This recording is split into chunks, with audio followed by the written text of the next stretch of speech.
diselenggarakan oleh Deleted Kids. Pertama-tama terima kasih telah menyempatkan bergabung pada Zoom hari ini. Nah, hari ini tema yang akan dibawakan adalah mengelola tantrum anak ala Montessori. Kalau begitu saya persilahkan langsung kepada Miss Ayu untuk memulai materinya. Assalamualaikum warahmatullahi wabarakatuh. Waalaikumsalam. Kita langsung saja mulai saya izin share screen dulu ya.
Ya, terlihat sih.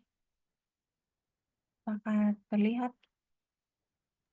Iya, sudah terlihat Miss Ayu. Oke. Iya, hari ini kita akan membahas tentang bagaimana cara mengelola tantrum ala Montessori.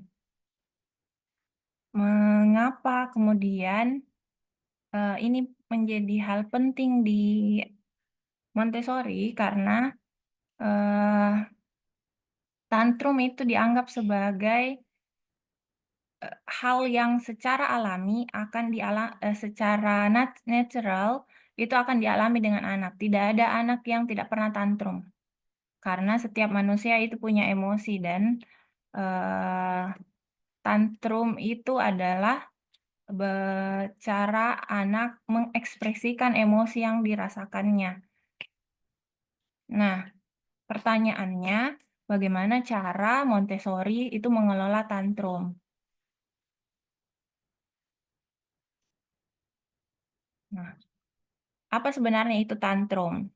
Kalau kita cari di KBBI ataupun di Google ataupun di open source lain, tantrum biasanya didefinisikan sebagai ledakan emosi yang sering terjadi pada anak kecil, terutama pada usia balita. Tantrum biasanya ditandai dengan perilaku seperti menangis keras, berteriak, melempar barang, menggigit, memukul, atau bahkan berguling-guling di lantai. Nah, tapi kalau di Montessori, tantrum justru Montessori ingin membuat orang tua ini mencoba untuk mengubah dulu paradigmanya tentang tantrum. Karena ketika kita mengubah paradigmanya, kita melihat tantrum anak seperti apa, diharapkan cara kita menghadapi anak saat tantrum itu juga berubah. Nah, kalau di Montessori, tantrum itu adalah permintaan tolong anak. Jadi, ceritanya ketika anak sedang tantrum, Montessori menganggap anak sedang meminta tolong. Meminta tolong apa? Nah, ini yang menjadikan tantrum itu sedikit challenging, menantang, karena pada dasarnya ketika anak tantrum, anak sedang meminta tolong, tapi anak tidak tahu apa dia meminta tolong apa. Yang jelas yang dia rasakan ada sesuatu yang sangat tidak enak di dirinya yang dia rasakan, tapi dia tidak tahu itu apa, dia tidak tahu itu karena apa, dan dia tidak tahu bagaimana caranya menolong dirinya sendiri. Sehingga ibaratnya kayak di Montessori menganggap tantrum itu ketika anak-anak tantrum itu sama dengan anak-anak sedang meminta tolong kayak "Mama tolong aku sedang tidak tahu, aku sedang merasakan sesuatu yang aku tidak tahu itu apa, tapi rasanya sangat tidak enak sekali. Aku tidak tahu itu karena apa, yang jelasnya, eee, aku butuh bantuanmu." Nah, apa konsekuensinya kalau kita menganggap tantrum sebagai ledakan emosi dibandingkan dengan tantrum sebagai permintaan tolong? Ketika kita menganggap tantrum adalah ledakan emosi anak, yang ada di kepalanya kita adalah bagaimana sesegera mungkin kita menghilangkan ini ledakan. Kayak ibaratnya ada bom, bagaimana segera mungkin ini bom ini, redup, tidak meledak lagi. Jadi kita akan fokus ke cara-cara supaya, eee, emosi yang dirasakan oleh anak ini hilang, ataupun tidak terlihat lagi. Sedangkan ketika kita menganggap tantrum adalah permintaan tolong, ya selayaknya ada orang yang minta tolong ke kita, ya kita pasti maunya menolong. Jadi ibaratnya kayak, eee, kalau misalnya kita bilang, jangan ketika anak misalnya tantrum lalu menangis, terus kita bilang, "Jangan menangis." Masa anggaplah kan biasanya itu kalau anak laki-laki dilarang menangis, kayak, "Jangan menangis, masa laki-laki menangis?" Tapi, eee, itu sama saja kalau kita bilang, "Jangan minta tolong, masa anak laki-laki minta tolong?" Kurang lebih sama seperti itu. Nah, padahal ketika orang minta tolong, berarti dia itu, tidak mampu melakukannya sendiri dan dia butuh bantuan orang lain, makanya dia meminta tolong. Nah, oleh karena itu, di Montessori, tantrum itu tidak sesegera mungkin dihentikan. Mengapa tantrum tidak dihentikan? Karena kita kembali lagi ya, ke pembahasan sebelumnya, bahwa usia 0 sampai 6 tahun adalah embrio spiritual. Di usia 0 sampai 6 tahunlah dibentuk karakteristik anak, eee, bagaimana anak mengelola konfliknya, termasuk ketika dia sedang tantrum. Nah, cara kita mengenalkan anak, terhadap responnya terhadap tantrum di usia 0 sampai 6 tahun itu menjadi pondasi saat anak merespon konfliknya dewasa nanti. Misalnya, kalau ketika anak tantrum, terus tiba-tiba, kita memilih untuk mengalihkan. Kayak misalnya, biasa kan kalau misalnya orang tua pergi bekerja, ayah pergi bekerja, terus tiba-tiba anaknya menangis, maunya ayah tidak bekerja atau maunya ikut bekerja dengan ayah. Kadang itu kita kayak mengalihkan ke hal-hal lain kayak, "Ayo kita pergi jajan di warung sebelah," atau, "Ayo kita putar-putar dulu pakai mobil." Nah, eee, lambat laun kalau pola ini berulang terus, anak-anak itu akan belajar kalau, eee, perasaan tidak enaknya itu dapat menjadi enak kembali kalau jajan, dapat menjadi enak kembali kalau jalan-jalan, sehingga nanti ketika dia besar, ketika dia sedang frustasi, sedang depresi, sedang menghadapi konflik yang sangat besar, jalan keluar yang dia pilih bukan menyelesaikan masalahnya, tapi jajan. Jadi ada beberapa orang dewasa yang kalau stres malah jajan, atau kalau dia stres sedikit pergi jalan-jalan. Dan itu bukannya itu tidak bagus, tapi itu tidak menyelesaikan masalah.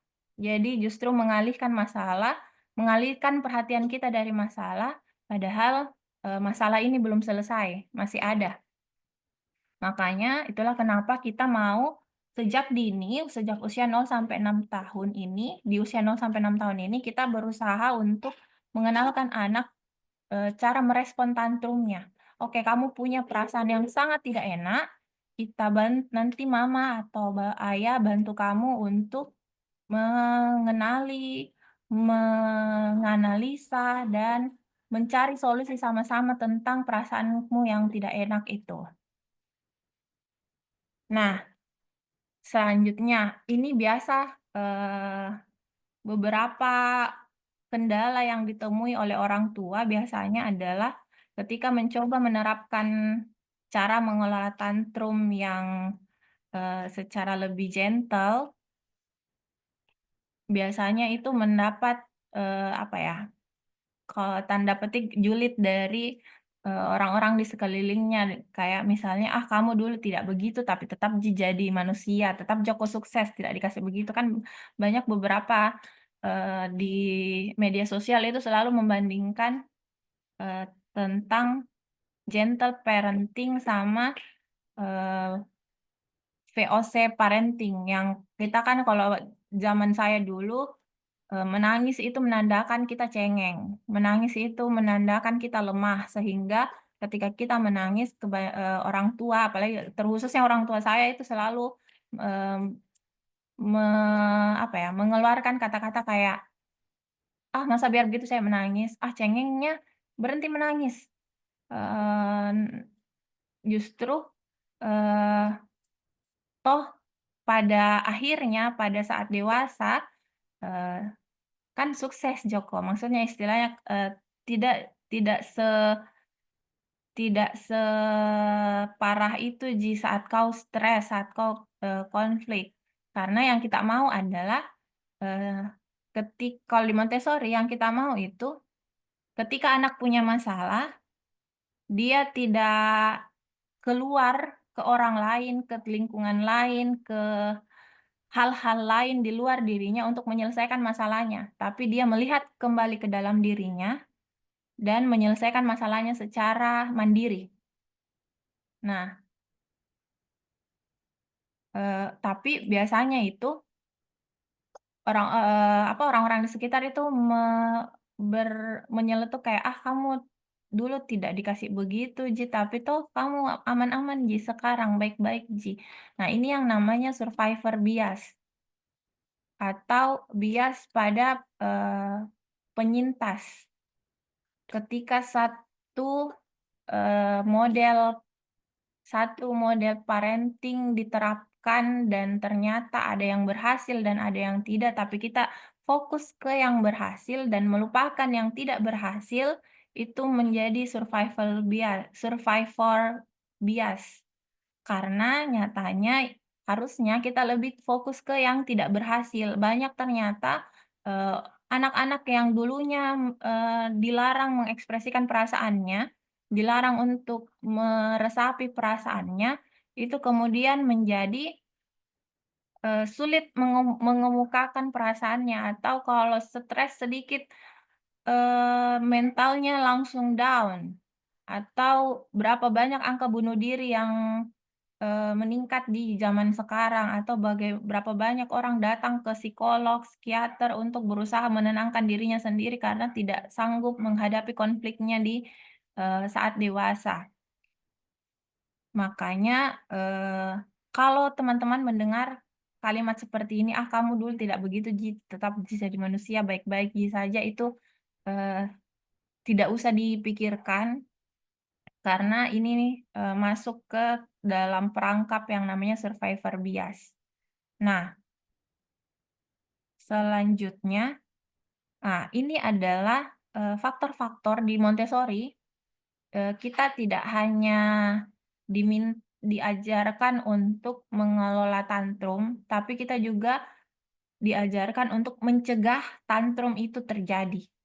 Jadi kan, di mana-mana lebih baik mencegah daripada mengobati, karena kalau mengobati, itu effortnya 2 kali lebih besar daripada harus mencegah.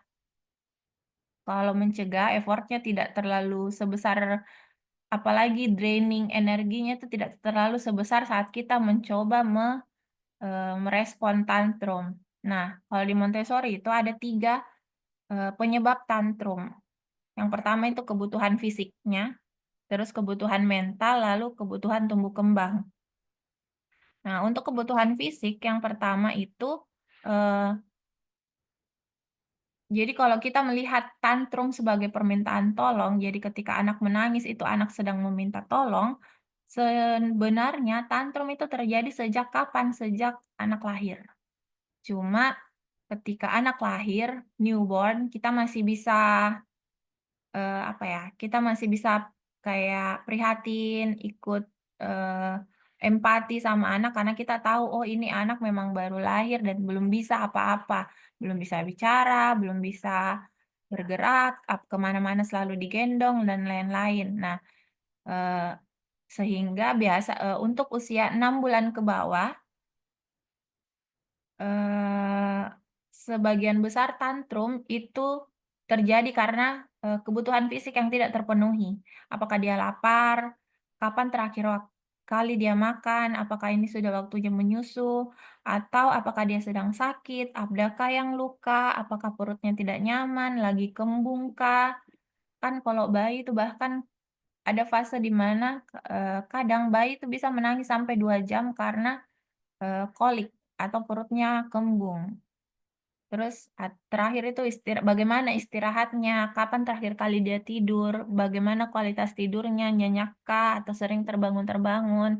Nah, jangankan anak-anak, orang dewasa saja ketika lapar atau sedang sakit atau kurang tidurnya, kurang istirahatnya, kita bisa jadi lebih cranky daripada, senormalnya.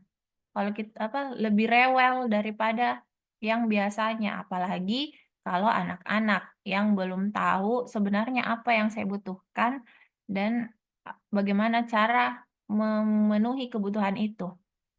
Jadi kalau, melihat anak sedang tantrum, hal yang pertama kita cek adalah kebutuhan fisiknya. Laparkah? Atau jamnya Mika makan? Atau dia adakah yang sakit? Atau kapan terakhir kali dia istirahat, apakah dia sudah mengantuk, sudah butuh istirahat. Nah, selanjutnya itu, kebutuhan mental. Kebutuhan mental ini berhubungan dengan rasa aman, merasa dicintai, merasa keberadaannya diterima. Eee, apakah dia merasa aman itu biasanya terjadi, ketika anak-anak memasuki lingkungan baru, lingkungan yang selama ini tidak pernah dilihatnya, ataupun bertemu dengan orang-orang baru, dikelilingi sama orang-orang baru. Ketika anak tidak merasa aman, tidak merasa nyaman dengan lingkungan tersebut, eee, potensi untuk menjadi tantrum itu meningkat pada biasanya. Terus yang kedua, apakah dia merasa tertekan? Merasa tertekan itu maksudnya ketika dia tidak bisa, tapi selalu diminta untuk coba dulu lagi, ataupun, selalu dimarah-marahi. Misalnya kayak, "Ah, masa begitu saya tidak bisa, coba dulu, kamu tidak bisa itu sana," dibanding-bandingkan. Nah, itu juga masuk ke, yang ketiga, apakah dia merasa dicintai tanpa syarat? Karena biasanya kan orang tua itu kayak, meskipun kita, eee, pasti mencintai anak kita tanpa syarat, tapi biasanya tidak sengaja keluar dari mulut itu kayak, "Ah, mama ndak suka kalau kamu begini." Misalnya mama ndak suka kalau kamu memukul. Walaupun misalnya, memang itu sudah benar, bukan sudah benar, tapi kita mengungkapkan kalimat itu dalam rangka, ingin membuat anak berhenti memukul, karena memukul itu tidak baik. Tapi jangan sampai yang ditangkap sama anak adalah, "Oh mama ndak sayang sama saya kalau saya memukul. Ada syarat yang harus saya penuhi supaya saya dicintai dan disayang sama, mama." Termasuk juga kalau dibanding-bandingkan, "Oh saya harus seperti itu, mama sayangnya anak yang seperti itu." Nah ketika, anak merasa tidak dicintai atau dia dicintai dengan syarat, biasanya perilaku tantrum itu meningkat. Terakhir, apakah dia merasa keberadaannya diterima? Ini, berhubungan sama, sikap membanding-bandingkan anak dengan anak yang lain, ataupun, ketika misalnya anak punya adik lagi, sehingga fokus orang tua dan orang-orang di sekeliling anak itu lebih fokus ke adiknya daripada ke dirinya. Sehingga membangun persepsi kalau, "Oh, saya sudah tidak diterima, sekarang yang diterima dan disenangi sama semua orang adalah adik saya harus mengalah," dan lain-lain. Nah, makanya tidak jarang ketika kita menerima anggota, keluarga baru, anak yang lebih tua biasanya itu memunculkan perilaku tantrum lebih sering daripada biasanya. Itu kalau kebutuhan mental. Terus kebutuhan tumbuh kembang. Kalau di Montessori kan kemarin kita sudah membahas tentang sensitif periode. Nah, yakin saja ketika sensitif periode sama sekali, tidak diwadahi, dampak pertama yang hadir adalah tantrum. Jadi sebisa mungkin kita harus mewadahi sensitif periode anak. Terus apakah dia diberikan kebebasan bereksplorasi? Tapi, eee kebebasan bereksplorasi yang seperti apa? Terus apakah dia berkembang sesuai dengan timeline-nya sendiri atau jangan-jangan dia dituntut berkembang sesuai dengan timeline-nya anak selebgram misalnya, atau anak tetangga, atau anak sepupunya, yang kalau arisan itu selalu dibanding-bandingkan misalnya. Nah, ini yang, kadang menjadi pemicu tantrum anak, sehingga 3 kebutuhan ini, kebutuhan fisik, kebutuhan mental, dan kebutuhan tumbuh kembang itu wajib sebagai orang tua atau yang bekerja melekat dengan anak-anak itu wajib untuk, mengetahui, setiap 3 kebutuhan anak-anak ini, dari segi fisik, mental, dan tumbuh kembang supaya dapat mencegah tantrum agar tidak terjadi, ataupun minim terjadinya. Karena ketika sudah tantrum, kita tidak boleh menghentikan, tapi kita memproses tantrum. Jadi sebaiknya sebelum terjadi, kita cegah terlebih dulu. Nah, selanjutnya itu tangki cinta. Kalau teman-teman pernah mendengar konsep tentang tangki cinta, ini juga adalah konsep yang diaminkan di Montessori. Tangki cinta ini adalah sebuah konsep yang menggambarkan kebutuhan emosional seseorang, terutama anak yang harus dipenuhi agar mereka merasa dicintai, aman, dan terhubung secara emosional.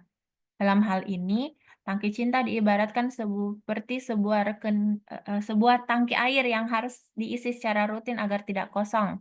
Ketika tangki cinta anak terisi penuh, anak cenderung menunjukkan perilaku yang positif, stabil secara emosional dan memiliki hubungan yang sehat dengan orang di sekitarnya. Kalau saya biasanya karena saya lulusan akuntansi, biasanya saya menganalogikan tangki cinta ini seperti rekening. Jadi, setiap orang yang berinteraksi sama anak itu punya rekening di dalam hatinya, rekening cinta, di mana ketika kita berinteraksi, misalnya bermain, me memenuhi kebutuhannya, selalu ada di sisinya, apa, ber selalu mengajaknya berinteraksi, itu secara tidak langsung, itu kita menyetorkan saldo ke rekening di tangki cintanya anak di hatinya. Jadi, siapa yang sering menyetorkan saldo, makanya pasti saldonya akan paling banyak, paling besar.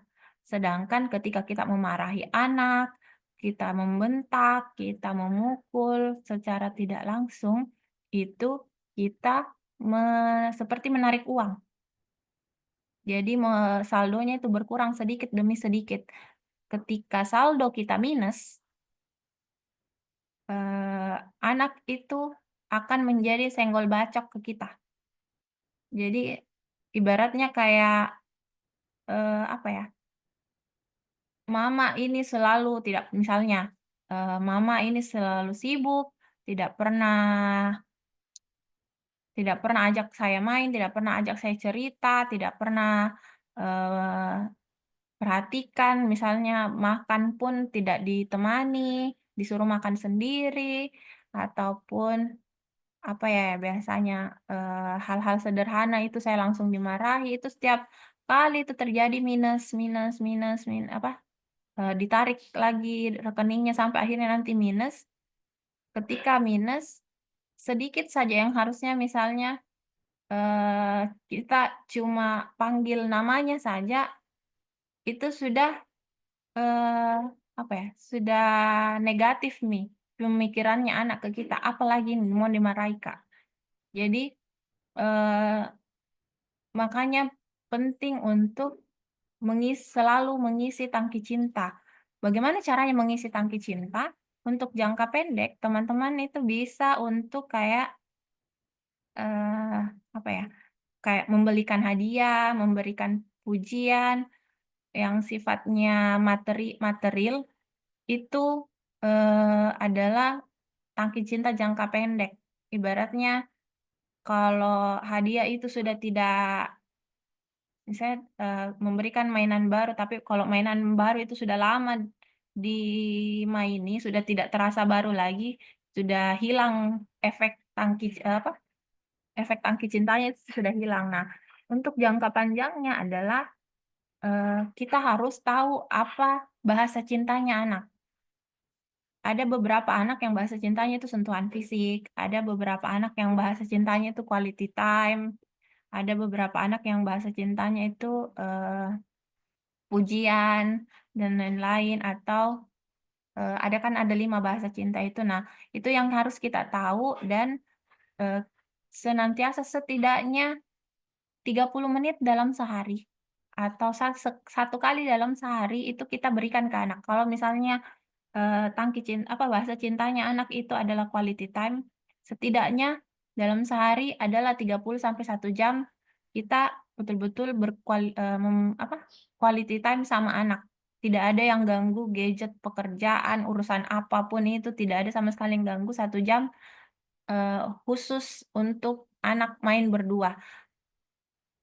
Atau kalau misalnya, eee, bahasa cintanya itu adalah, sentuhan fisik, setidaknya dalam 1 hari ada fase di mana kita peluk-peluk, cium-cium, gendong-gendong, atau apapun yang merasa anak itu, kita sentuh fisiknya dan anak merasa dicintai. Nah, itu yang akan mengisi ibaratnya kalau rekening dia langsung deposito, langsung 20 juta bukan yang, 500 ribu. Nah, kalau yang apa, eee, jangka pendek yang kayak kasih hadiah, nanti hadiahnya sudah tidak terasa baru, sudah hilang efeknya itu masih jangka pendek yang kayak kalau menabung ya 500 ribu 200 ribu, tapi kalau mau yang jangka panjang, itu yang sesuai dengan, love language-nya anak. Jadi kita juga harus tahu apa sebenarnya love language-nya anak. Cuma biasanya love language-nya anak ini, eee terbentuk sesuai dengan lingkungannya. Kalau misalnya lingkungannya anak-anak ini, sering melihat, misalnya sering melihat ayahnya itu, eee, sayang-sayang mamanya, cium, peluk setiap hari. Nah, biasanya anak-anak bisa terbentuk konsep di kepalanya, "Oh, kalau rasa cinta, rasa sayang itu adalah ketika kita dipeluk, adalah ketika kita dicium."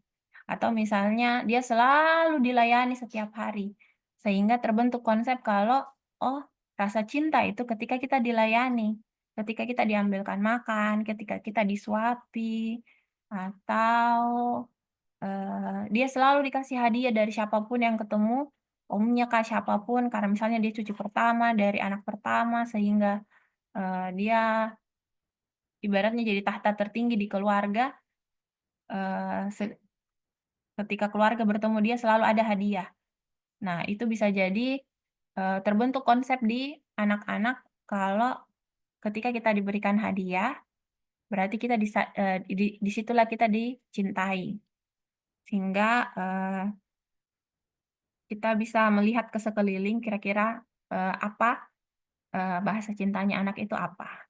Nah, selanjutnya ini sensitif periode, kita masuk ke kebutuhan tumbuh kembang. Yang pertama sensitif periode. Nah, 6 sensitif periode ini sudah sempat kita bahas di 2 pertemuan sebelumnya, atau pertemuan pertama. ada keteraturan, benda kecil, penyempurnaan indera, bergerak, bahasa, dan sensitif periode sosial. Yang mau dibahas di sini adalah bagaimana sensitif periode ini menjadi trigger dalam tantrum untuk muncul.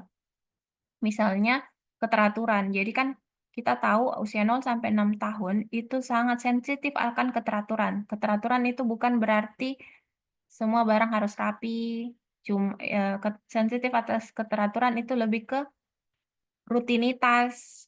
Biasanya setelah A, saya melakukan B, setelah melakukan B, saya melakukan C, dan seterusnya. Ketika ada dalam satu rutinitas itu yang berubah, ataupun misalnya mudik, ataupun ketemu dengan orang baru, ketemu dengan ke lingkungan baru.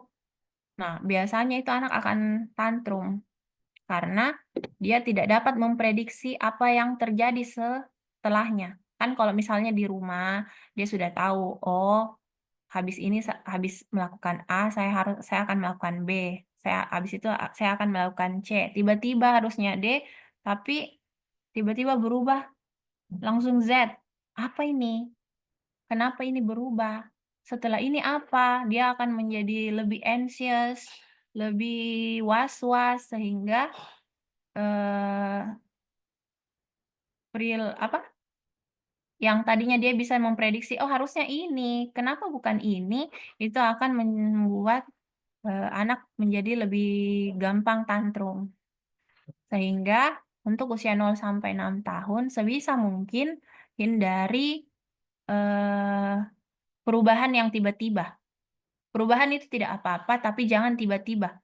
Ibaratnya kalau kita misalnya mau pulang kampung, disonding dulu dari beberapa hari sebelumnya, kalau sebentar kita akan pulang kampung, kita akan naik ini, perjalanannya selama ini, dan di sana nanti kau akan lihat ketemu sama nenek, ketemu sama kakek. Ketika ketemu sama nenek, mungkin nenek akan menciummu, akan memegang pipimu, akan memelukmu, karena dia sangat rindu sama kamu. Jadi, disonding memang, dikasih tahu memang apa yang kemungkinan-kemungkinan yang akan terjadi supaya anak itu bisa mempersiapkan diri dan ketika itu betul-betul terjadi, anak sudah tidak kaget. Kayak, "Oh iya, ini tadi sesuai sama yang di-brief, sudah diceritakan sama mama seperti ini." Itu. Yang kedua itu eksplorasi sensorial atau penyempurnaan indera. Anak akan cenderung tantrum ketika tidak dibolehkan menyentuh, melihat, membunyikan, atau mengecap sesuatu. Eee, Biasanya kan kita tahu kemarin kita sudah belajar kalau proses penyempurnaan indera ini biasanya terjadi di usia walaupun dia terjadi di usia 0 sampai 6 tahun, tapi biasanya puncaknya itu di usia 4 bulan sampai 2 tahun.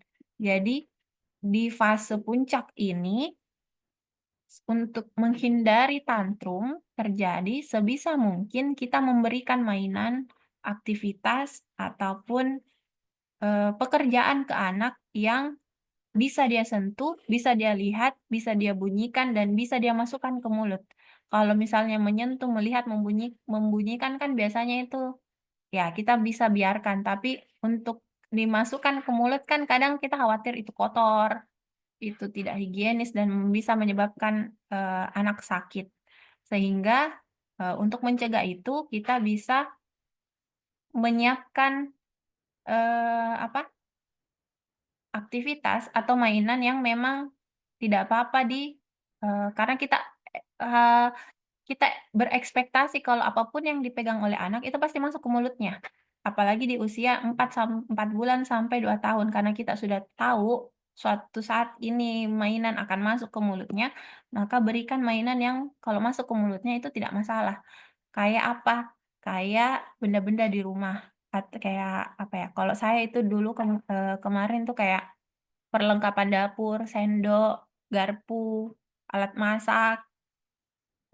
Atau, mainan-mainan dari kayu yang sudah food grade, mainan-mainan yang atau, bermain dengan bahan makanan, seperti kayak, permainan sensori dari tepung, mie, dan lain-lain yang kalau masuk ke mulut itu tidak apa-apa karena memang bisa dimakan. Terus yang ketiga itu, eee, bergerak.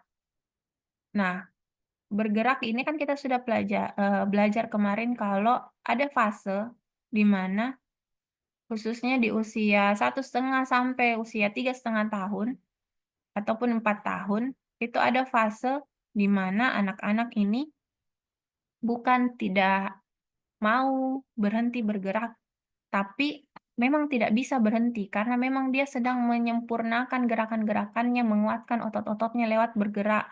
Ibaratnya, baru bisa jalan, kita baru bisa mengakses ke mana-mana, semua yang tadinya kita digendong terus, ini baru bisa jalan, bisa ke sana kemari sesuai dengan keinginan tak sendiri, tidak ada lagi yang gendong yang kekang Nah, biasanya itu adalah fase puncak sensitif periode bergerak sehingga sebisa mungkin, eee, sediakan ruangan yang aman untuk anak bergerak. Ketika anak masih lagi seringnya berjalan dan jalannya itu belum bisa dia kendalikan kecepatannya, ya, sediakan ruangan yang sebisa mungkin lowong, tidak banyak hambatan-hambatan seperti meja, kursi, ataupun, lemari-lemari kecil yang, bisa membuat anak tertabrak misalnya, atau ketika anak sedang sedang, sedang senang-senangnya memanjat, sediakan alat memanjat. Kalau saya kemarin ada brakiasi ataupun, tirai jendela yang, memang aman untuk anak, panjati, gitu. Sama halnya juga dengan melompat dan lain-lain. Terus yang ketiga bahasa. Nah, biasanya, anak yang belum bisa berbicara, itu memiliki probabilitas tantrum lebih tinggi daripada yang sudah bisa berbicara dan menyampaikan apa maksudnya. Jadi ketika anak belum bisa bicara, satu-satunya cara untuk berkomunikasi adalah menangis, ataupun melempar, ataupun memukul, karena itu adalah cara yang paling singkat, paling cepat dipahami oleh orang di sekitarnya kalau saya sedang tidak baik-baik saja, tolong saya. Beda sama ketika anak sudah bisa bicara. Kita bisa mengajarkan kalau kamu sedang kesal, kamu bisa bilang, "Saya lagi kesal." Jangan sentuh saya, jangan ganggu saya, dan lain-lain sebagainya. Sehingga, ketika misalnya di satu sisi menangis itu memang membuat panik, "Ih, kenapa Mila gini anakku? Apalagi yang buat dia menangis?" Dan lain-lain. Cuma, di se apa, untuk bisa me membantu anak memproses tantrumnya, eee stimulasi di area bahasa itu akan sangat membantu. Itulah kenapa anak-anak yang mengalami speech delay itu tantrumnya cenderung fisik, karena harusnya dia sudah bisa berbicara, cuma, seharusnya banyak sekali yang mau dia sampaikan, tapi kemampuannya berbicara belum ada, sehingga itu sangat frustasi dan membuat tantrumnya itu bereskalasi. Lebih tinggi daripada yang seharusnya. Terus yang selanjutnya itu benda kecil. Sensitif periode akan benda kecil ini berhubungan dengan, ketika anak-anak itu memperhatikan sesuatu yang kecil. Misalnya, yang yang pernah saya alami itu ketika frasa waktu usia 8 bulanan ke atas sampai usia kadang sekarang juga masih, itu dia di rumah, dia memperhatikan jalannya semut, memperhatikan, apalagi yang kecil-kecil atau misalnya ketika jalan, dia memperhatikan jenis-jenis batu yang berbeda-beda, yang kecil-kecil, sehingga biasanya kan kalau anak-anak sedang memperhatikan semut, karena kita takut semutnya menggigit dan anaknya sakit, kita kayak ingin segera me menyapu semutnya supaya tidak ini. Padahal anak itu sedang fokus-fokusnya memperhatikan semut, sehingga ketika kita membuang atau menyingkirkan benda kecil yang sedang diamati, justru malah akan membuat, anak-anak tantrum. Bagaimana ininya, kalau misalnya kita khawatir benda kecil ini akan menyakiti anak, kita bisa me menginfokan, "Ini semut, kalau digigit semut itu sakit, kamu hati-hati ya." Atau, bisa perhatikan dari jauh ya, atau kalau misalnya lagi jalan-jalan terus anak singgah sebentar dalam waktu yang lama ketika diperhatikan ternyata dia sedang mau perhatikan bunga kecil di taman. Nah, itu ya kita biarkan saja dia memperhatikan sampai dia puas atau sampai dia bertanya, "Ini apa?" Baru kita menjelaskan. Sehingga, eee, probabilitas tantrum itu, mengecil. Terus terakhir itu, aspek sosial. Ini tidak mendapatkan perhatian yang dibutuhkan karena ketika anak berada dalam fase puncak sensitif periode akan aspek sosial, anak-anak ini sangat membutuhkan interaksi. Nah, ketika interaksi yang dibutuhkan tidak ada atau tidak diberikan, anak-anak akan cenderung mencari cara untuk mendapatkan interaksi. Entah itu dengan cara mengganggu orang, entah itu dengan cara membuat, apa ya, berperilaku menantang misalnya, sengaja menumpahkan air, karena setiap kali saya menumpahkan air, ibu dan ayah itu segera menghentikan semua kegiatannya dan perhatiannya beralih ke saya. Karena anak usia dini 0 sampai 6 tahun itu belum paham bagaimana apa yang baik dan benar, bagaimana cara yang baik dan benar untuk menarik perhatian. Yang jelasnya meskipun itu negatif, yang jelasnya perhatian itu saya dapatkan, berarti itu cara yang benar. Jadi meskipun misalnya, eee, saya harus mencubit adik sehingga adik menangis baru saya diperhatikan sama mama, even even itu perhatiannya saya dimarahi, saya diomeli, saya misalnya dicubit, yang jelasnya saya dapat perhatiannya mama, ya saya akan itu cara yang benar untuk menarik perhatian. Sehingga ketika biasanya ini terjadi di usia 2,5 sampai, 6 tahun ke atas. Sehingga ketika usia 2,5 tahun biasanya anak-anak adalah waktu yang tepat untuk memasukkan dia ke klub bermain, kelompok bermain, atau sekolah, sehingga perhatian yang dia butuhkan atau interaksi yang dia butuhkan itu tidak hanya sumbernya dari orang tua saja, tapi bisa dari teman-temannya, bisa dari guru-gurunya, dan lain-lain. Oke, lalu yang kedua, kebebasan bereksplorasi. Nah, banyak yang sering salah kaprah dengan Montessori. Oh, Montessori itu bebas bereksplorasi. Anak-anak diberikan kebebasan, tapi tidak ada batasannya. Ya, padahal sebenarnya kebebasan bereksplorasi yang diberikan di metode Montessori adalah kebebasan dengan batasan, freedom with limitation. Apa batasannya? Batasannya adalah ground rules. Kalau di kelas, ground rules-nya itu adalah tidak boleh menyakiti diri sendiri, tidak boleh menyakiti orang lain, dan tidak boleh merusak material. Yang 3 ground rules ini itu turun menjadi tata tertib atau aturan-aturan yang berlaku. Misalnya, tidak boleh berlari-lari di dalam kelas karena ketika berlari-lari dalam kelas kamu punya resiko untuk menyakiti dirimu dan menyakiti orang lain kalau tertabrak.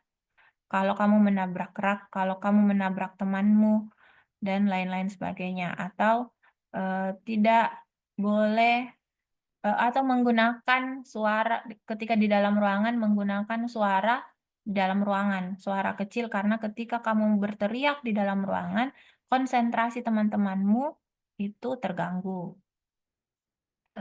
Apalagi ya, tidak menggunakan aparatus sebagaimana mestinya. Kalau aparatus misalnya ada aparatus yang panjang tongkat panjang berwarna merah itu tidak digunakan untuk bermain pedang-pedangan, tapi digunakan untuk, eee, mempelajari ukuran panjang dan pendek atau 1 sampai 10.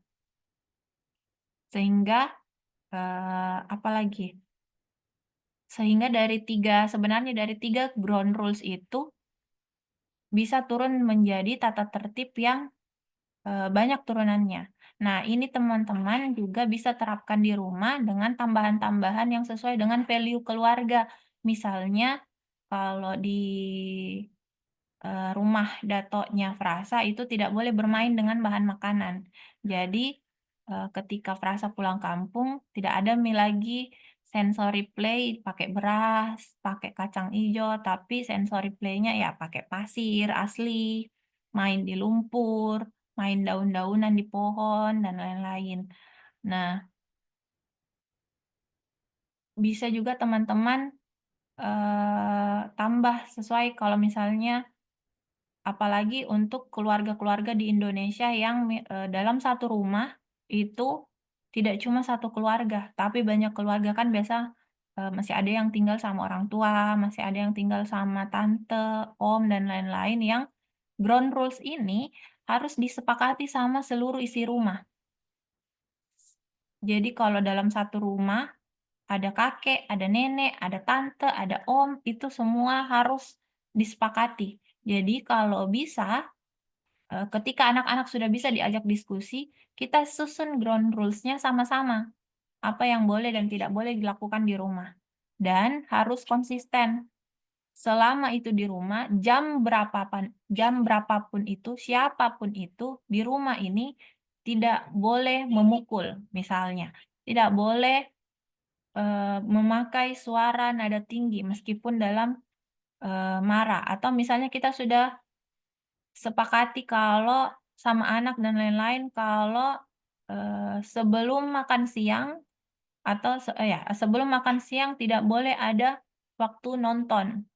Sehingga semua orang di rumah sebelum makan siang juga tidak boleh ada waktu nonton.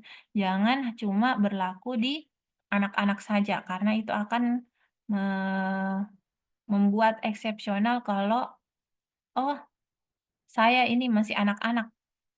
Saya ini tidak punya power, saya tidak terlibat dalam lingkunganku karena saya, tidak bisa mengubah tidak apa ya, tidak dipertimbangkan pendapatku dalam menyusun ground rules, yang boleh itu cuma orang dewasa," gitu. Terus yang, selanjutnya, unique development time. Jadi, unique development time ini maksudnya setiap anak berkembang dengan timeline yang unik, tidak ada timeline yang sama.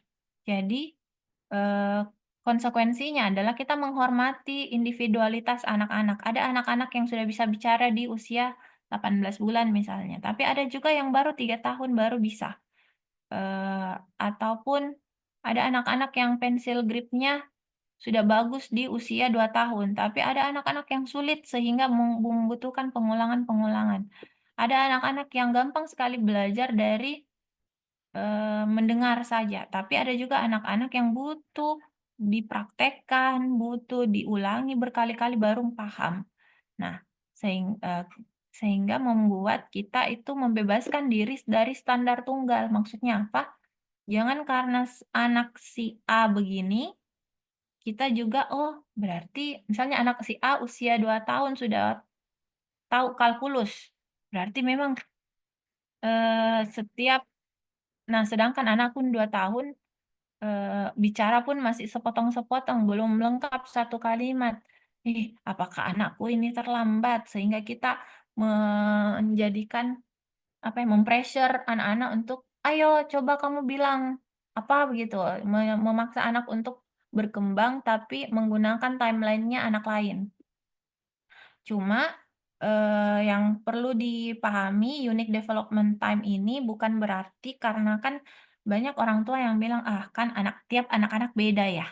Cuma bukan berarti, eee, apa, perbedaan itu menjadi legitimasi ketika, sudah terjadi red flag, kita masih kekeh, kan tiap anak-anak beda."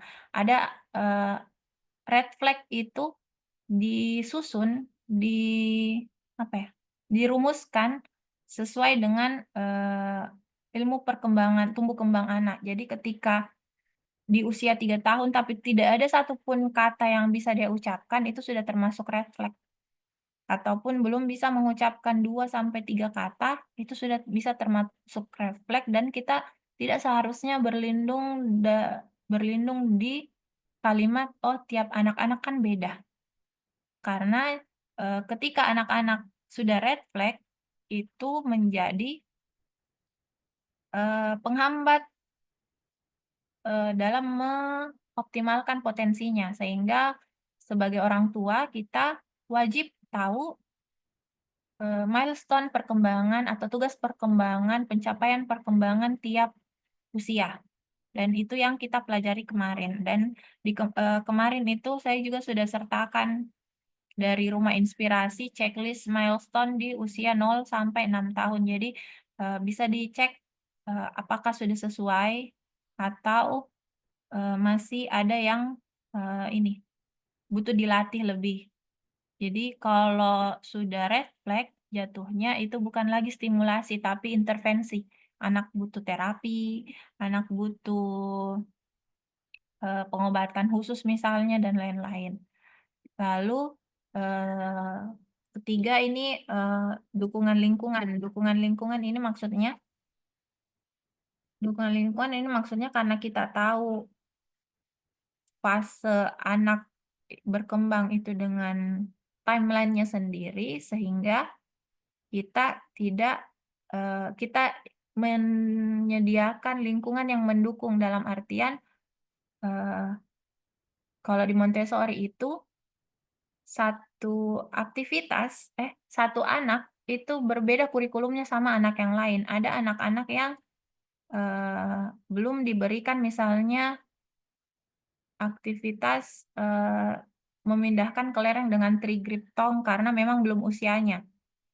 Kalaupun dia mau bekerja, ya tidak apa-apa bekerja-bekerja saja, tapi tidak dipresentasikan, tidak diajarkan caranya, atau ada anak-anak yang belum dikenalkan sama huruf, karena ternyata, harus dilatih dulu indera pendengarannya, atau harus dilatih dulu oromotornya, agar bisa menyebutkan, bunyi huruf yang sesuai. Nah, seperti itu yang, kita menyediakan lingkungan yang berbeda-beda sesuai dengan tumbuh kembangnya anak, tidak mengikuti tumbuh kembang anak lain. Kurang lebih seperti itu, karena ketika kita membanding-bandingkan anak, eee, ataupun memaksa anak berkembang pakai timeline-nya anak lain, itu akan membuat anak menjadi stres dan gampang untuk tantrum. Apalagi kalau anak-anak sebenarnya kesulitan, tidak bisa tapi kita, "Masa begitu saya tidak bisa? Ayo coba." Itu, eee, kemungkinan besar itu akan berujung ke tantrum, gitu. Lalu selanjutnya adalah, eee, segmen terakhir, bagaimana menghandle tantrum. Jadi, sekali lagi tantrum itu tidak dihentikan tapi dikelola. Bagaimana caranya Montessori mengelola tantrum? Yang pertama adalah safety come first. Keamanan anak itu selalu yang utama. Jadi yang harus di ketika anak tantrum yang harus dipikirkan pertama kali adalah keamanannya anak. Karena tantrumnya anak ini kadang tidak mengenal waktu dan tempat. Kadang lagi di mall, lagi di eskalator, tiba-tiba tantrum karena apa begitu, adalah alasannya entah tidak dibolehkan beli mainan atau apa, tapi tiba-tiba dia tantrum. Nah, daripada ingin segera memvalidasi perasaan anak dan lain-lain, mending diamankan dulu, diangkat dulu anak dari eskalator ke tempat yang aman. Atau ketika anak tantrum, eee, jangan kalau kalau saya biasanya itu langsung saya angkat kalau tantrumnya sudah meledak-meledak, meledak-meledak yang kayak guling-guling dan lain-lain, yang saya lakukan itu mengamankan anak, memisahkan anak di tempat yang sepi. Di tempat yang sepi yang membuat anak bebas dari judgement, orang lain di sekitarnya, tatapan-tatapan judgemental di sekitarnya, karena safety-nya ini bukan cuma dari segi fisik, tapi juga dari segi, mental. Anak aman mengungkapkan perasaannya. Tidak ada tidak bakalan ada orang yang kayak, "Ih, kenapa itu anaknya begitu?" Atau tidak bakalan ada orang yang tiba-tiba, karena melihat, "Ih, mamanya tidak bikin apa-apa, dibiarkan saja anaknya menangis," tiba-tiba kan selalu orang Indonesia kan selalu peduli sama sesamanya, dan ketika melihat ada anak tantrum itu kadang berusaha juga membantu orang tuanya menenangkan anaknya yang sedang tantrum, tapi sehingga kalau lagi di tempat umum sebisa mungkin saya ajak ke tempat yang lebih private. Atau misalnya, keamanan datang pertama itu, eee ketika misalnya anak tantrum dan saya sedang tidak baik-baik saja, juga sedang capek, sedang overwhelmed, sedang overstimulate, sedang burn out dengan pekerjaan, dengan pikiran dan lain-lain yang memungkinkan saya bereaksi ke tantrumnya anak dengan cara yang negatif, entah itu mencubit, memukul, ataupun menghardik dan lain-lain, eee yang biasanya itu yang bisa dilakukan adalah mengamankan anak juga dari saya. Jadi, eee, kita bisa meletakkan anak misalnya di kamarnya yang kita pastikan atau di lingkungan yang kita pastikan anak itu aman dan kita bisa pergi menenangkan diri sebentar. Nah, yang jelas safety come first ini adalah bagaimana caranya kita mengamankan anak dari kemungkinan dia menyakiti dirinya sendiri ataupun orang lain termasuk kita. Dan termasuk dari kemungkinan orang lain menyakiti anak saat dia tantrum. Yang kedua itu validasi perasaannya anak. Apapun alasan tantrumnya, semua perasaan adalah valid. Perasaan meskipun kita merasa alasan tantrumnya anak ini tidak masuk akal, misalnya tantrum karena maunya makan pakai piring biru tapi kita kasihnya piring hijau. Kan tinggal diganti, begitu diganti piringnya malah semakin tantrum. Itu kan kadang kayak, "Apa sih maunya anak?" Begitu. Nah, eee, meskipun alasannya kadang terasa tidak masuk akal, tapi, eee, perasaan yang dia rasakan saat itu, rasa tidak enaknya saat itu, rasa kesal, sedihnya itu valid, dan itu dulu yang kita validasi dengan cara, "Oh iya, Mama tahu kamu sedang Mama tahu kamu sedang kesal, Mama tahu kamu sedang sedih," dan, sebisa mungkin kita state pernyataan, "Iya, Mama tahu kamu sedih. Oke, kamu sedang kesal." Jangan, bertanya, "Kamu sedih ya? Kamu sedang kesal ya?" Karena, eee, pernyataan itu membantu anak untuk melabeli perasaannya, "Oh, yang saya rasakan ini sedih. Oh, yang saya rasakan ini kesal." Dan di satu sisi anak juga merasa, "Oh, mama tahu, saya sedang sedih, mama tahu, saya sedang kesal. Jadi saya nggak perlu menangis lebih panjang, nggak perlu ber mengamuk lebih panjang karena mama sudah tangkap nih pesanku. Mama sudah tahu nih kalau saya sedih, saya kesal. Sehingga menangis itu tidak ada gunanya," gitu ya. Dan tantrumnya anak akan lebih cepat reda, akan lebih cepat eee, apa, bisa diregulasi. Kenapa hal pertama yang kita hal pertama setelah keamanan adalah memvalidasi perasaannya, karena ini adalah, struktur otak anak, bukan struktur otak anak sih, struktur otak manusia. Jadi, eee, kita anggaplah, otak anak itu adalah rumah yang ada lantai atas dan ada lantai bawah. Lantai bawah ini namanya limbik system, di mana lantai bawah inilah yang tugasnya memproses rasa marah, memproses rasa takut yang, eee, ketika anak tantrum, otak bawahnya ini yang bekerja. Dia akan berubah menjadi mode survival. Kalau bukan freeze, fight, flight. Kalau bukan membeku atau tidak, dia melawan, atau tidak, dia menghindar.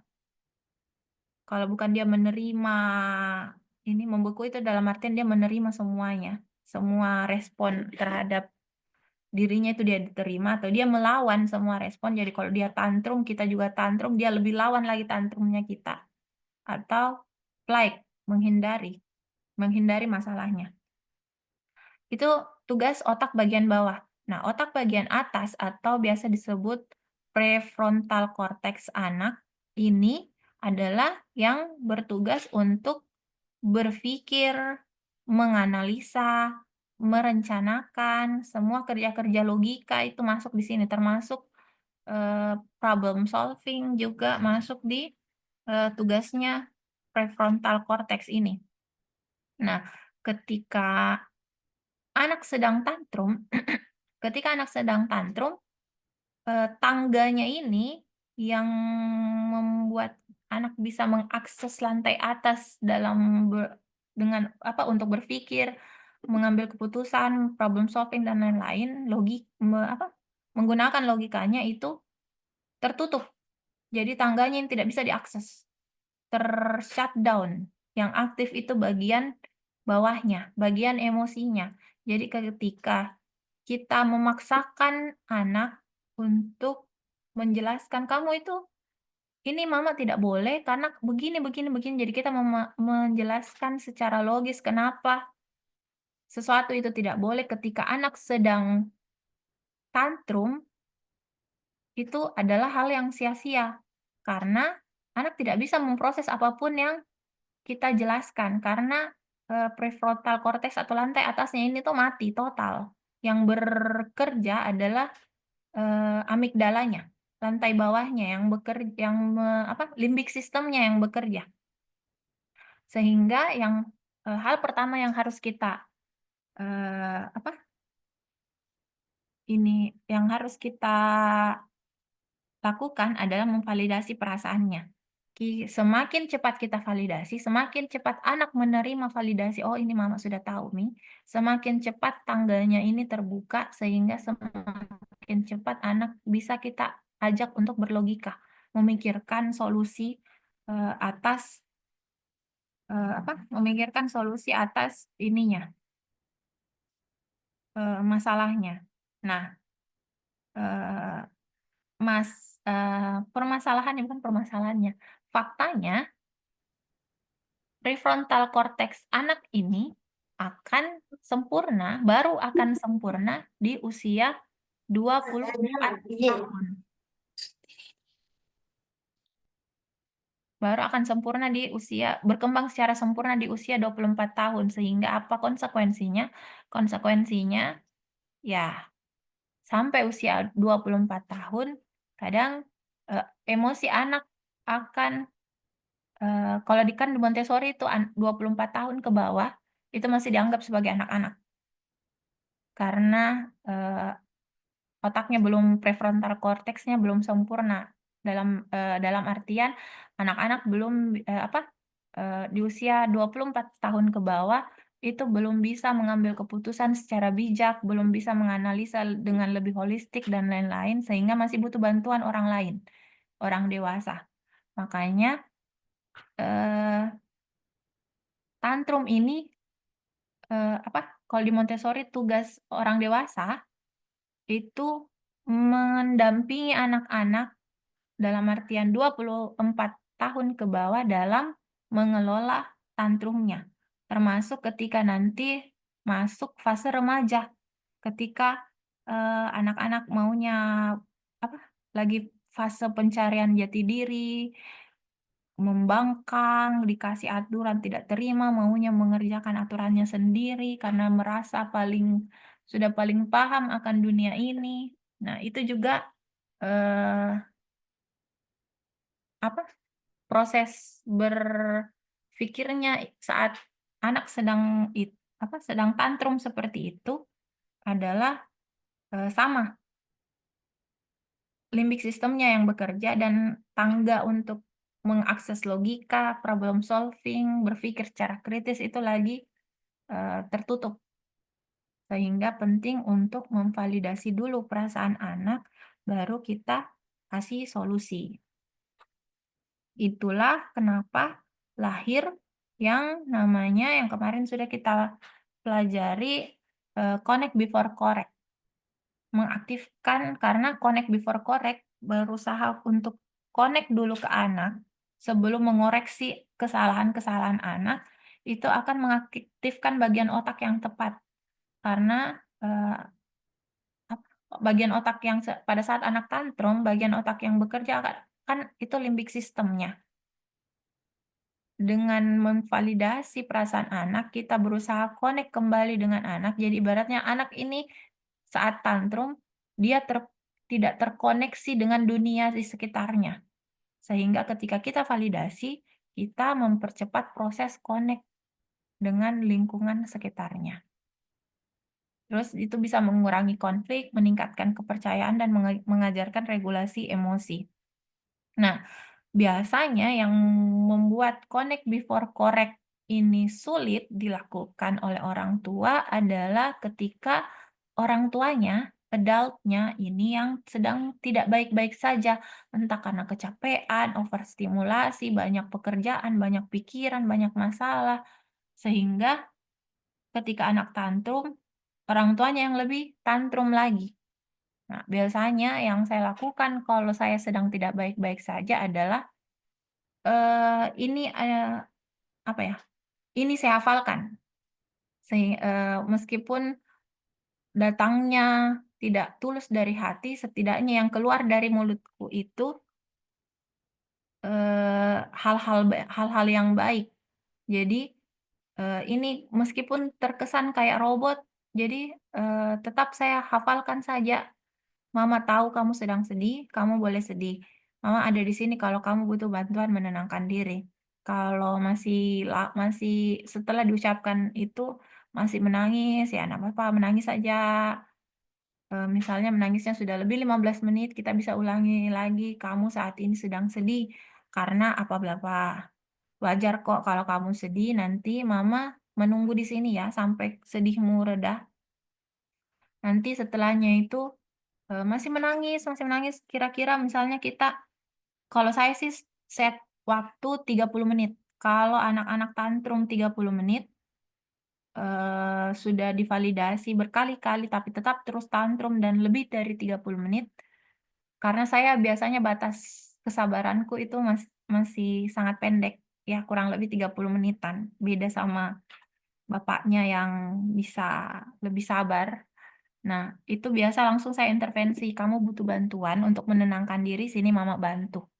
Biasanya beberapa cara yang saya ajarkan untuk menenangkan diri itu misalnya, meniup, tangan, jari-jari ditiup satu sampai semuanya selesai ditiup lima-limanya, atau misalnya tarik nafas dalam-dalam sampai hitungan keempat, hembuskan sampai hitungan keempat, atau misalnya minta mau dipeluk, atau kalau dia sedang kesal, ya saya tawarkan untuk berteriak di bantal, atau kalau mau memukul bantal, dan lain-lain. Jadi kalau kalau saya batas kesabaranku itu 30 menit, jadi setelah 30 menit masih tantrum, menurutku harus segera diintervensi. Kamu butuh bantuan apa untuk menenangkan diri? Karena menurut saya, berlarut-larut dalam kesedihan dan kekesalan juga tidak bagus. Tapi ini kembali lagi ke value masing-masing orang tua. Apakah, mau menunggu, kan ada beberapa orang tua yang sangat sabar dan bisa menunggu sampai betul-betul anak reda sendiri, itu bisa lebih bagus lagi, karena betul-betul, emosinya memang tersalurkan dan, terregulasi secara alami. Tapi kalau saya biasanya, belum sanggup. Nah, ini juga menjadi salah satu yang menjadi alasan kenapa setelah belajar tentang cara merespon tantrum anak, 2 minggu ke depan kita juga akan belajar tentang cara mengelola emosi orang tua. Karena, eee, anak yang sudah teregulasi emosinya, ketemu dengan orang tua yang belum mampu meregulasi emosi, atau orang dewasa yang belum mampu meregulasi emosi, anak akan ikut-ikutan, tidak bisa meregulasi emosinya. Sehingga peran orang tua itu dalam meregulasi emosi, baik emosinya sendiri ataupun emosi anak sangat penting. Makanya, di 2 minggu ke depan yang kita pelajari adalah cara meregulasi emosi kita sendiri sebagai orang tua. Terus selanjutnya yang, tidak kalah penting untuk kita pelajari adalah ini, 3P untuk pemulihan. Kenapa penting menurut saya? Karena sebagai orang tua kita tidak bisa selamanya berada di mode malaikat. Ibaratnya kita juga manusia yang punya perasaan, bisa capek, bisa lelah, bisa marah, bisa sedih, dan, meskipun kita tidak secara sengaja melakukan, tapi kadang ada saja saat-saat kita kelepasan, memarahi misalnya, mengomel, membentak, ataupun kelepasan mencubit, apalagi untuk, orang tua yang ketika tantrum sendirian di rumah, tidak ada orang yang ditempati meminta tolong. Tapi ini anak juga tidak bisa ditinggal karena misalnya masih usia, biasanya usia 2 tahun, kan biasa itu tantrum terjadi di usia tantrum yang menantang itu biasanya terjadi di usia 2 tahun. Nah, usianya 2 tahun masih terlalu kecil untuk ditinggalkan, tapi kita juga belum, apa, ibaratnya, kita tidak bisa tinggalkan, tapi kita tidak bisa juga minta tolong sama orang lain karena kita sendiri. Dan ujung-ujungnya kalaupun kita kelepasan, biasanya, 3P untuk pemulihan ini adalah salah satu tools yang bisa kita pakai untuk memulihkan kembali hubungan bersama anak. Karena kan, kita tadi sudah belajar tentang tangki cinta. Ketika kita menghardik, memarahi, mengomel, terlebih kita mencubit, memukul, dan lain-lain, itu ibaratnya kita ambil depositonya kita, rekeningnya kita yang tadi misalnya sudah 100 juta, tiba-tiba kita ambil 50 juta, setengahnya itu berkurang drastis, begitu. Kalau, eee, apa, kita apalagi kalau kita mencubit, memukul, dan lain-lain. Nah, 3P untuk pemulihan ini hadir, yang pertama adalah P pertama adalah pengakuan. Kita meng eee, mar Kita mengaku salah dan tidak ada embel-embel lain. Kan biasanya kita mengaku salah, "Iya, Mama salah, tapi Mama begini karena kamu begini." Nah, itu yang, tidak tepat. 3P untuk pemulihan, kita mengaku kita salah, apapun alasannya, kita memang salah. Jadi, biasa itu kita, biasa bisa contohnya itu kayak, "Papa marah tadi karena lelah, tapi itu bukan alasan yang tepat untuk berteriak ke kamu. Papa salah, titik." Tidak ada lagi embel-embel, karena ketika kita tambahkan kata "tapi," "Iya, Mama salah, tapi kan karena kamu begini-begini." Itu pengakuannya kita, itu dikali nol. Jadi sebenarnya kita tidak benar-benar merasa salah, gitu. Jadi ketika 3P pertama adalah pengakuan. Kenapa kita harus mengaku salah? Yang pertama adalah kita, butuh standar apa yang benar dan apa yang salah dilakukan ketika berinteraksi sama anak.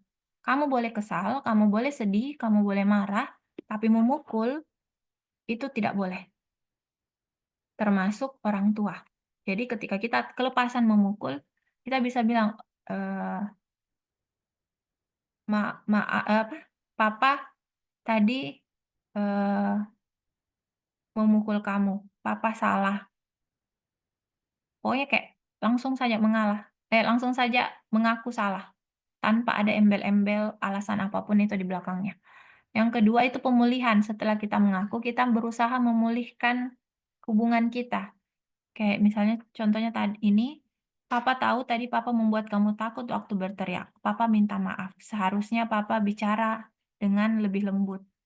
Jadi, eee, kita meminta maaf, tapi bukan meminta maaf karena kita salah menegur. Menegurnya benar, tapi cara menegurnya kita yang salah dengan berteriak. Jadi kalau di contoh ini, papa minta maaf seharusnya papa, berbicara dengan lebih lembut. Jadi berbicaranya itu tidak salah, tapi intonasinya yang kita minta maafkan. Baru setelahnya perbaiki.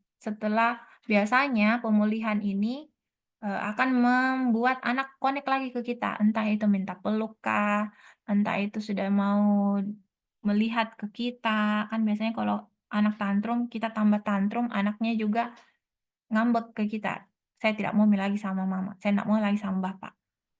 Nah, 3P ini hadir untuk memulihkan kembali hubungan antara orang tua dan anak. Setelah dipulihkan, P terakhir adalah perbaiki. Contohnya itu, apa kamu mau cerita ke papa bagaimana perasaan kamu tadi? Setelah itu kita bisa main bersama supaya kamu merasa lebih baik.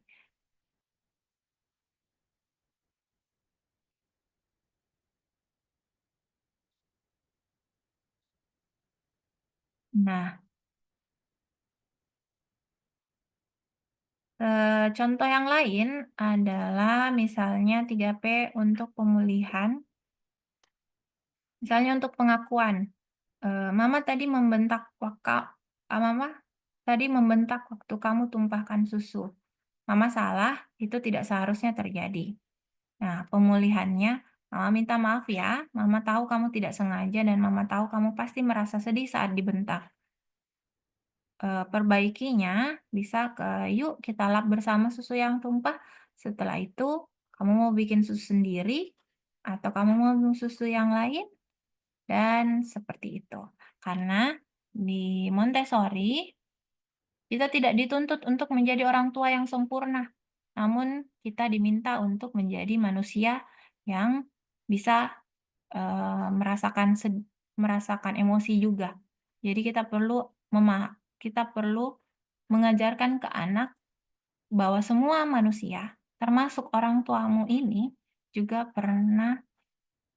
punya emosi, ya juga punya perasaan yang juga bisa sedih, bisa kesal, bisa marah, sama seperti kamu. Tapi ada cara-cara yang diterima oleh masyarakat dan lingkungan saat kita memproses emosi kita.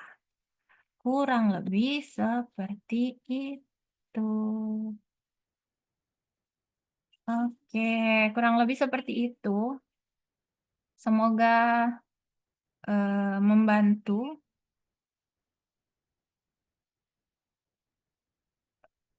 parents yang sedang ber cukup struggling sama tantrumnya anak. Kalau ada pertanyaan boleh Miss Ilmi. Oke, terima kasih Miss Ayu atas materi hari ini. Sekarang kita masuk ke sesi tanya jawab. Saya lihat di kolom chat sudah ada pertanyaan dari bundanya Yumna. Miss Ayu boleh langsung menjawab. Yumna hampir setiap malam bermimpi sampai ngigau seperti seolah-olah mimpinya nyata, dia langsung berteriak seperti Yumna tidak mau, sambil nangis bahkan menendang-nendang karena marah. Saya sering merefleksikan diri sebagai orang tua apa yang terjadi pada kegiatan Yumna di hari itu, tapi terkadang Ada hari yang saya nilai di hari itu baik-baik saja, Yumna cukup happy, tapi masih saja seperti itu di malam hari, saat di malam hari. Ini sangat menangis, apalagi untuk Yumna karena ini terjadi waktu istirahat. Bagaimana menghadapi atau mengelola permasalahan Yumna seperti itu, Miss? Kalau biasanya eh, kalau sedang tidur dan anak mengigau dengan cukup eh, dengan cukup jelas seperti itu, biasanya itu memang di satu sisi ada memang anak-anak yang seperti itu, yang ngigaunya memang parah dan terlihat nyata. Seolah-olah bahkan ada yang bisa sampai diajak cerita saat sedang tidur. Kalau eh, itu tidak berpengaruh di kehidupan sehari-hari, seharusnya itu tidak menjadi sesuatu yang harus kita khawatirkan. Tapi ketika itu berpengaruh, misalnya membuat tidurnya tidak nyenyak, sering terbangun, se dan ujung-ujungnya eee, saat siang hari dia menjadi lebih rewel misalnya, atau cepat mudah lelah, tidak semangat beraktivitas. Biasa jadi itu ada, kalau di usia 3 tahun ke bawah biasanya itu terjadi, apalagi di usia kan bayi juga biasa mengalami hal seperti itu. Itu biasanya entah dia terlalu lelah atau dia masih punya banyak energi yang belum dia keluarkan. Sehingga ketika tidur baru keluar semuanya dalam bentuk mimpi yang terasa nyata bagi dia. Jadi, eee,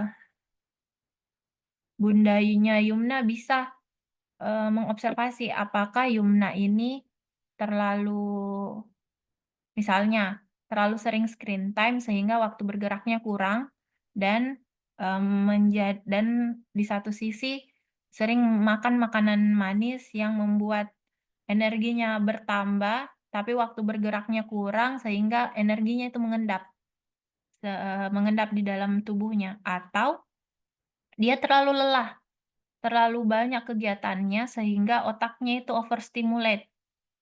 Kalau otak anak overstimulate, anak cenderung tantrum. Nah, biasanya usia 3 tahun ke atas, itu ketika anak-anak sudah mampu meregulasi tantrumnya atau, meregulasi dalam artian bisa mengelola tantrumnya, bisa dia sampaikan eee, ke orang tua kalau, eee, "Bunda Yumna sedang tidak suka begini-begini, Bunda ini perasaannya Yumna begini," tidak dia pendam, itu biasanya itu, tidak terjadi seperti ini. Tapi kalau ada yang dia pendam, ada yang tidak dia suka dan tidak bisa dia sampaikan, entah eee, karena merasa tidak nyaman menyampaikan perasaan, pikirannya, itu bisa jadi, mengendap di alam bawah sadarnya dan baru keluar dalam bentuk mimpi, sehingga ngigaunya terasa lebih nyata. Jadi, kembali lagi kita observasi, kira-kira Yumna ini sedang, apa, terlalu capek atau justru, banyak energinya yang belum tersalurkan. Atau, bisa juga ada, sensitif periodenya yang tidak wadahi. Misalnya sensitif periode akan keteraturan, ada perubahan besar yang dialami di rumah, atau entah karena kedatangan anggota baru, pindah rumah kah, atau misalnya ada salah satu orang tua yang tadinya tidak bekerja, tiba-tiba langsung bekerja, dia yang harus beradaptasi misalnya.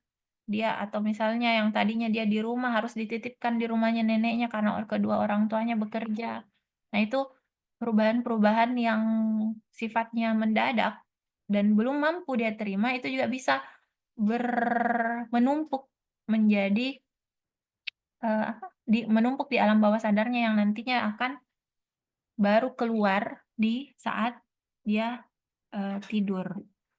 Karena kan kalau anak-anak tidur, jangankan cuma anak-anak, orang dewasa juga tidur itu alam bawah sadarnya kita yang selama ini misalnya kita pikirkan terus-menerus, tapi kita tidak misalnya ada satu hal yang kita pikirkan terus-menerus, tapi tidak keluar, tidak kita coba bicarakan ke orang lain, tidak kita coba, kelola dengan baik perasaannya kita, itu bisa, dia keluar lewat mimpi dan akhirnya kita ngigau. Kurang lebih sama juga ke anak, cuma anak biasanya itu entah dia terlalu capek, terlalu banyak pikirannya, terlalu stres, jadi anak-anak juga bisa stres, atau dia terlalu, tidak apa, tidak cukup untuk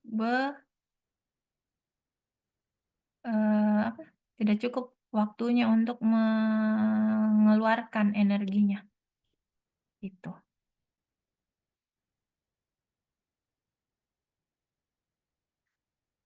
Biasa juga kalau frasa itu pernah seperti itu, tapi itu waktu, pindah pindah rumah dari Jakarta ke sini, ke Makassar, atau waktu, kakeknya meninggal. Jadi biasanya ada sesuatu perubahan yang besar sekali, tapi tidak terregulasi, tidak terbicarakan, tidak ada yang mengerti, dan anak cenderung memendam.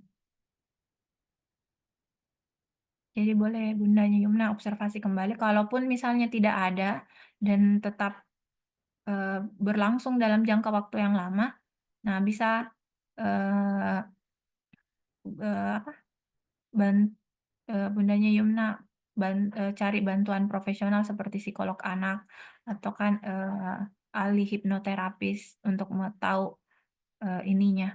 Tapi biasanya kalau sudah coba diajak dulu bicara, kalau sudah terbicarakan biasanya itu hilang dengan sendirinya. Atau ketika dia sudah mengerti, at certain point kognitifnya sudah berkembang dan dia sudah memahami apa yang dia rasakan, biasanya itu berkurang sendiri, berangsur-angsur hilang. Kurang lebih seperti itu.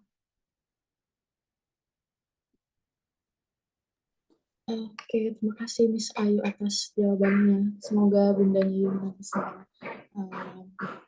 menerima jawabannya. Selanjutnya ada pertanyaan dari Mama Bianca. Miss Ayu bisa baca di kolom chat. Miss, izin bertanya ya, Bianca masih sering menangis ketika diarahkan atau diajarkan hal yang baik yang berlawanan dengan kemauannya. Misal diajak membereskan mainan ketika sudah selesai bermain. Bianca menurut tapi mengerjakan sambil menangis. Saya bingung apa yang sebenarnya Bianca rasakan dan bagaimana caranya supaya Bianca mau nurut tanpa menangis. Anehnya kalau di sekolah dia mau bereskan mainan dengan senang hati tanpa menangis. Mungkin ada cara saya yang salah dalam menerapkan disiplin ke anak di rumah supaya saya belajar lagi. Terima kasih ya, Miss. Eee, kalau, ini kalau spesifik membereskan mainan, sebenarnya, kalau di Montessori memang lingkungannya, dalam artian perabotannya, misalnya kan kalau di kelas itu kita pakai rak yang tidak punya pintu, sehingga ketika anak diminta untuk membereskan mainan, dia sudah tahu tempatnya di mana. Dia sudah tahu, cara membawanya seperti apa dan tidak ada hambatan yang perlu dia, ini, jadi dia ndak perlu buka pintu, karena dia sudah, bisa langsung taruh di rak yang sesuai dan, semua mainan itu tempatnya di situ. Maksudnya dia ndak pernah pindah-pindah, dia ndak pernah tiba-tiba bertumpuk semua di atas, bertumpuk semua di bawah, dan dia akan selalu teratur, sehingga anak, mampu memahami kalau Eee, apa, kalau ke dan di satu sisi, rutinitasnya itu selalu sama. Kalau kamu ambil mainan, kamu mainkan, setelah itu kamu yang bereskan. Sehingga secara tidak langsung, anak-anak di kelas itu memahami, "Oh, rutinitas di kelas ini seperti ini." Jadi ketika kita diingatkan sama Miss untuk membereskan mainan, memang harus dibereskan. Nah, kalau di rumah yang pertama adalah, bisa dibangun dulu, mulai dulu rutinitasnya. Ketika Oh, sebelum membangun rutinitasnya bisa sediakan dulu lingkungan yang sesuai. Maksudnya itu, jangan terlalu banyak. Jadi, anak-anak itu akan kesulitan membereskan mainan kalau mainannya terlalu banyak. Dalam artian kayak Lego yang berhamburan, itu mungkin anak bersedia membersihkan satu 2 apa ya, 1, 2 tangkup tangannya, 1, 2 genggam Lego ke tempatnya. Tapi kalau sudah 3, 4, 5 itu terasa melelahkan, meskipun saat dimainkan dia tidak terasa lelah, tapi saat mengembalikan itu effort-nya setengah mati. Yang kedua, jadi bisa diminimalisir mainannya. Jadi kalau di rumah itu kalau di Montessori sarannya, cukup, display 9 mainan untuk satu anak.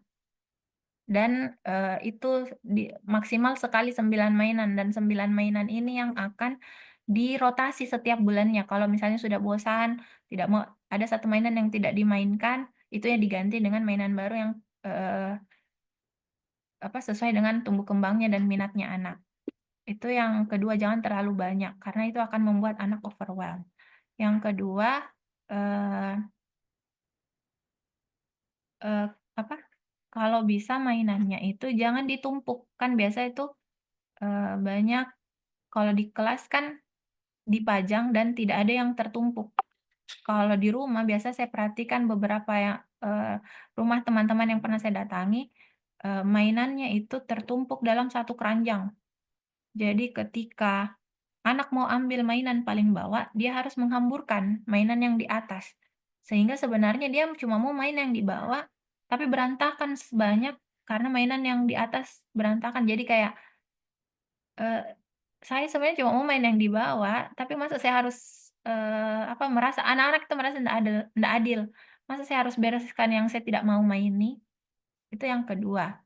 Jadi sebisa mungkin buat rumah itu aksesibel, gampang diakses oleh anak saat mengambil dan mengembalikan. Jadi kadang anak-anak bukan tidak mau mengembalikan, tapi, eee, memang tidak tahu bagaimana caranya mengembalikan, gitu. Yang ketiga selanjutnya, eee, bisa jadi Bianca menganggap, eee mamahnya ini adalah safe person, beda sama direktris di kelas. Kalau direktris di kelas ini orang lain orang lain yang kalau saya tidak ikuti bisa jadi saya kenapa-kenapa dan lain-lain sebagainya. Maksudnya dia tidak seperti mama saya yang walaupun saya menangis, mama saya akan tetap ada di situ, mama saya akan tetap hadir dan biasanya, untuk anak-anak yang misalnya untuk orang yang dianggap safe person oleh anak-anak, anak-anak akan cenderung lebih manja, cenderung lebih gampang menangis karena anak-anak merasa, nyaman mengeluarkan, ininya, perasaannya. Karena apapun yang perasaan yang saya keluarkan, saya tidak pernah dilarang, saya dibebaskan mengekspresikan perasaanku. Nah, sebenarnya kalau di Montessori, eee menangis itu tidak dilihat sebagai sesuatu yang jahat. Jadi menangis itu tidak apa-apa, iya tidak masalah nanti, kamu boleh menangis kalau kamu kesal, kalau kamu sedih disuruh merapikan, kamu boleh menangis, mama tetap sayang sama kamu kalau kamu menangis. Kamu, yang tugasnya orang tua bukan menghentikan tangisan anak, tapi, menemani anak saat anak sedang menangis, menemani anak saat anak sedang mencoba meregulasi perasaannya saat sedang menangis. Sehingga nantinya selambat laun, eee, anak akan, paham kalau, "Oh, kalau saya menangis itu boleh selama dan begini cara meregulasi tangisan saya." Jadi, eee, yang menjadi concern adalah ketika kalau misalnya kalau Bianca mengembalikan mainan tetap mau mengembalikan mainan tapi, ini harus menangis dulu itu, tidak masalah selama mengembalikan mainan itu datang dari kesepakatannya dia. Yang jadi concern adalah ketika, misalnya Bianca merasa terpaksa untuk mengembalikan mainan. Berarti artinya di satu sisi dia belum, mampu me bukan belum mampu, dia belum merasa, "Ini itu tanggung jawabku," gitu. Beda sama di kelas, semua anak kan diminta memang untuk mengembalikan mainannya sendiri. Meskipun itu ada beberapa anak yang dirasa belum mampu membawa tray dengan benar, itu akan dibantu, atau misalnya, eee, terlalu banyak perintilannya sehingga, "Oke, Miss bantu kembalikan alas kerja, kamu yang kembalikan mainan." Sehingga, eee, ruang kelas itu menjadi milik bersama. Nah, kalau di rumah bisa dicoba dengan melibatkan anak-anak di keseharian. Jadi rumah ini menjadi milik bersama. Kalau kita membersihkan, kita bisa minta tolong ke Bianca, "Bianca boleh bersihkan yang sebelah sana," atau kalau kita misalnya lagi merapikan tempat tidur, kita juga bisa minta tolong ke Bianca, Bianca bisa rapikan bantalnya, bisa bisa lipat selimutnya dan lain-lain sehingga, eee, berantakannya rumah ini, rapinya rumah ini adalah hasil kerja kita bersama, bersama-sama satu rumah. Jangan, biasanya itu yang, eee, biasanya kalau dia merasa terpaksa, itu karena, eee, anak-anak itu melihat, oh tugas membereskan rumah, itu cuma dikerjakan sama mama. Papa tidak ikut bekerja, atau tante tidak ikut bekerja, siapapun itu tidak bekerja. Nah, ketika mama minta saya untuk membersihkan, kenapa, cuma saya? Kenapa tidak mama saja? Bukankah tugas apalagi kalau anak sudah melekatkan peran tertentu ke orang tertentu, biasanya peran itu tidak mau lagi dikerjakan sama anak. Ketika anak mengerjakan peran itu, anak merasa tidak adil, "Loh ini bukannya tugasnya mama, loh ini bukannya tugasnya bapak." Gitu.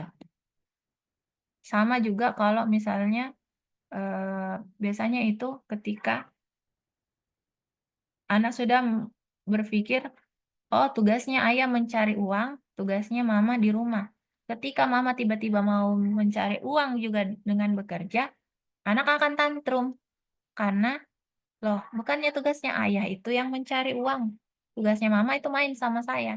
Nah, itu bisa, hal yang sama juga terjadi di rumah.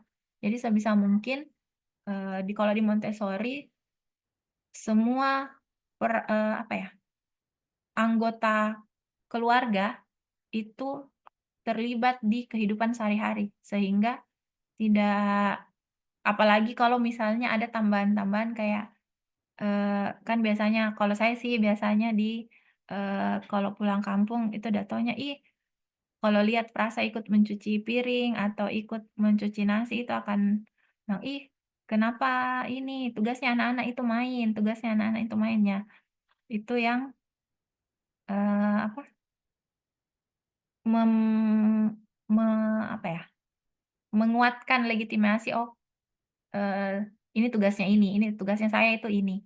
Jadi ketika diberikan tugas yang tidak sesuai sama apa yang saya pahami, anak cenderung tantrum. Tapi mungkin karena, siapa, yang minta mengerjakan ini mama, orang yang sangat saya sayang sekali ya, meskipun saya tidak suka ya tidak apa-apa, saya tetap kerjakan, gitu. Tapi, selama Eee, kita konsisten terus, apa yang harusnya menjadi tanggung jawab bersama itu tetap kita kerjakan walaupun misalnya Bianca sedih, Bianca kesal, itu apa, s selambat laun anak-anak itu akan belajar.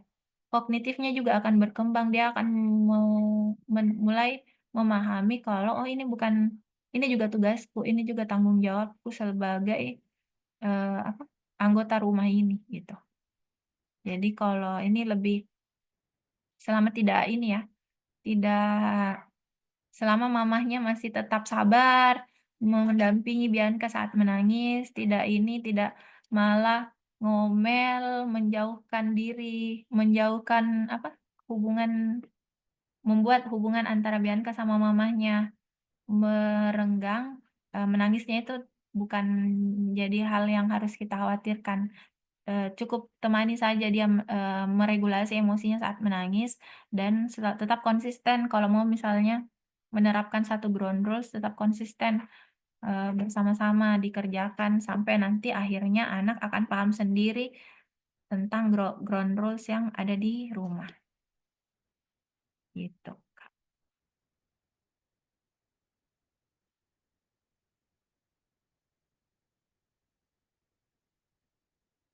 Semoga, membantu ya. Ada lagi kah sebelum kita ini?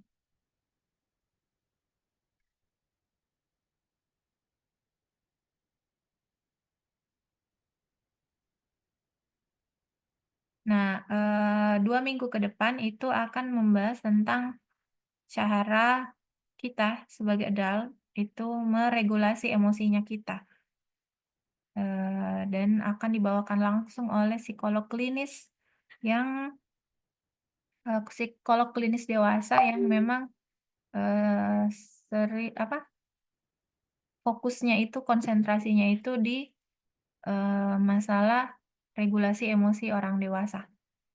Tidak hanya di dan ini tuh tidak hanya tentang regulasi emosi antara hubungan anak sama orang dewasa sama anak, tapi juga orang dewasa dengan orang dewasa lainnya, orang dewasa ke orang yang lebih dewasa, ke orang tua dan lain-lain. Jadi, eee pastikan teman-teman datang lagi, ikut gabung di 2 minggu ke depan bersama, Kak Nanda dari Bermakna Center. Kalau sudah tidak ada, saya kembalikan ke Miss Ilmi. Oke, terima kasih Miss Ayu atas materi dan jawaban-jawabannya. Karena sesi webinar hari ini sudah selesai, maka dari itu saya akhiri saja. Seperti yang disampaikan Miss Ayu, jangan lupa di tanggal 21 Desember ada webinar lagi yang akan dibawakan oleh psikolog sekaligus founder dari Bermakna Psychological Center dengan tema regulasi emosi untuk orang tua. Sekali lagi terima kasih banyak pada parents yang telah menyempatkan waktunya bergabung dan hadir pada webinar hari ini. Saya akhiri. Assalamualaikum warahmatullahi wabarakatuh. Selamat pagi dan selamat berakhir pekan.